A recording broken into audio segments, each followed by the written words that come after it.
Hi, my name is Marina. I live in Iceland right now, and I'm very passionate about the idea of forest school education in Iceland.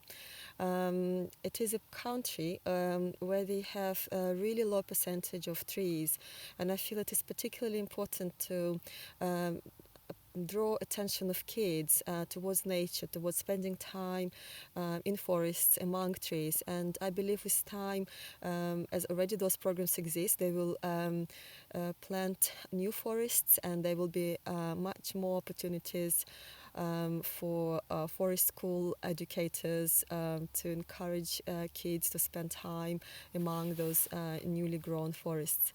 Um, the idea of forest school is just amazing simply because it covers so many important areas of child development. Um, I've been very grateful to learn about new approaches to me during the forest school program. For example, Jean Piggott is an educator who talks about certain repetitive behavior of a child, and he called those repetitive patterns schemas. He talking about most common schemas, and they're really helpful to understand how we can actually help child's development and help his growth. For example, in forest school program, it's very useful to use those ideas like related to movements. We would categorize them as a trajectory. So anything to do with movement, moving horizontally, vertically, diagonally. So we do a lot of climbing, climbing up the trees, walking along falling trees, possibly building rope swings. um, Also, anything to do with transporting, where we um, bring objects from one place to another place. Kids really love it, and they can do it for a really long time. So we make sure that they have things to carry in like jars or baskets or even wheelbarrows if we can bring them on a spot. And It's also important to realize another repetitive schema like transforming. Kids really love to work with organic materials and to mix them together and to get something new out of them. Um, well, it's very easy to have mud and sand and water and leaves and encourage them to find those materials and get them by themselves.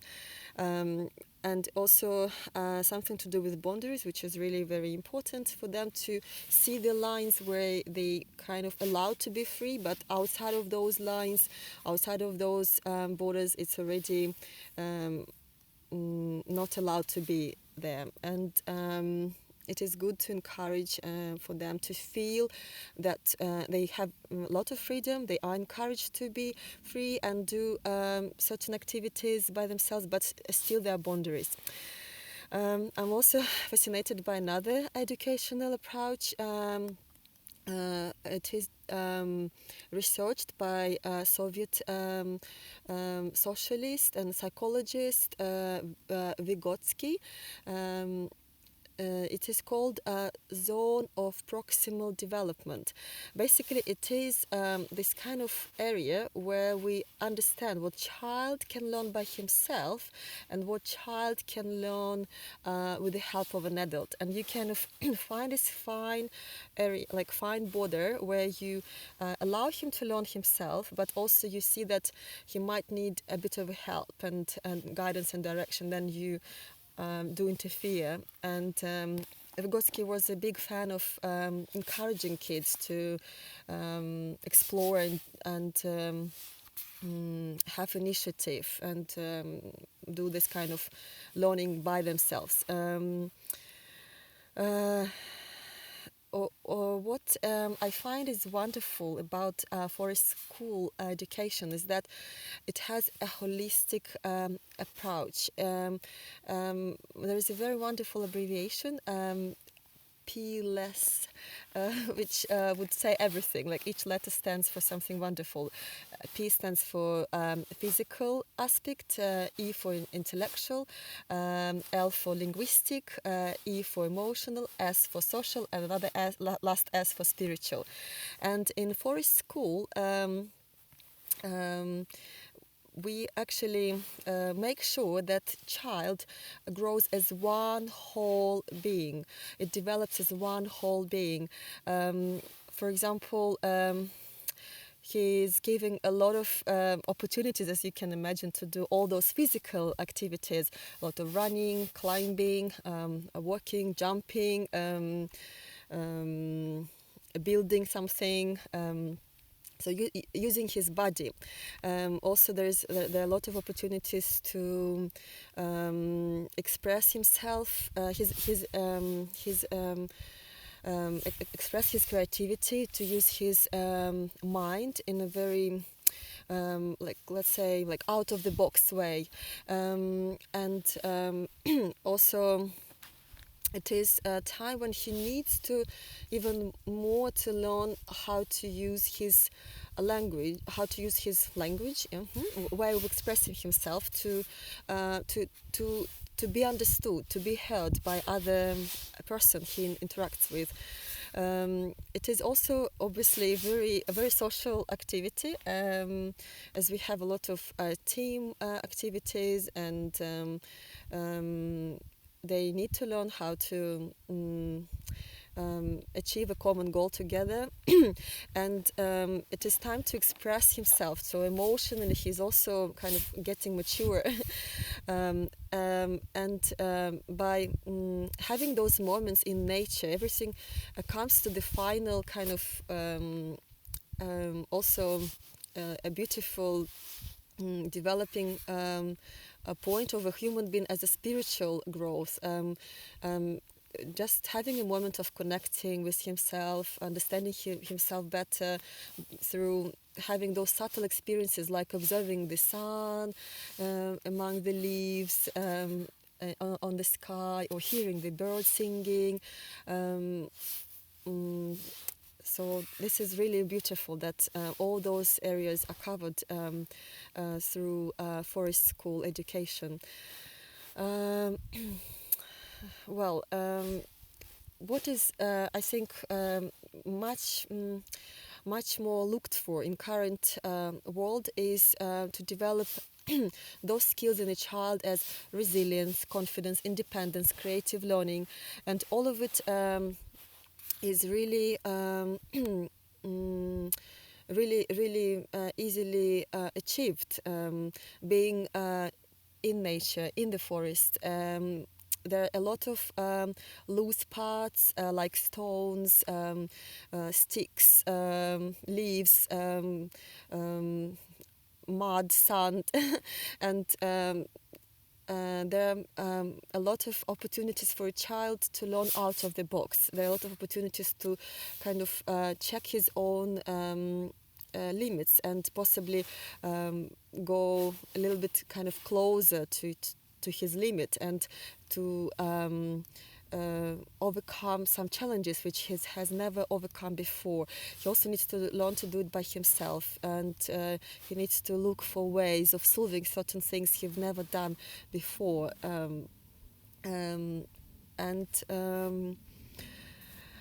There are so many wonderful things to talk about.